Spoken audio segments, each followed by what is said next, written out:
ربنا آمنا بما أنزلت واتبعنا الرسول فاكتبنا مع الشاهدين ومكروا ومكر الله والله خير الماكرين إذ قال الله يا عيسى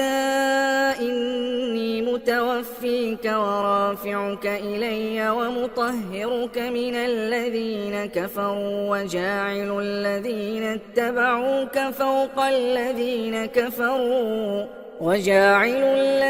اتبعوك فوق الذين كفروا إلى يوم القيامة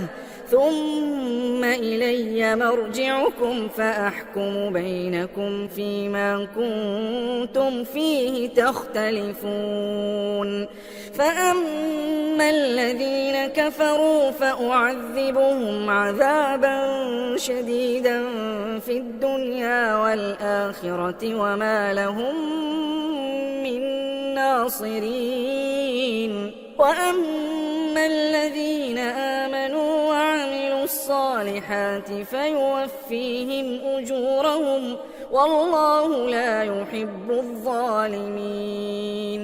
ذلك نتلوه عليك من الآيات والذكر الحكيم إن مثل عيسى عند الله كمثل آدم خلقه من تراب ثم قال له كن فيكون الحق من ربك فلا تكن من الممترين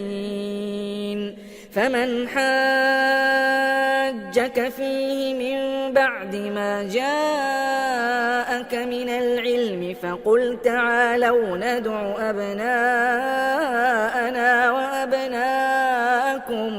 فقل تعالوا ندع أبناءنا وأبناءكم ونساءنا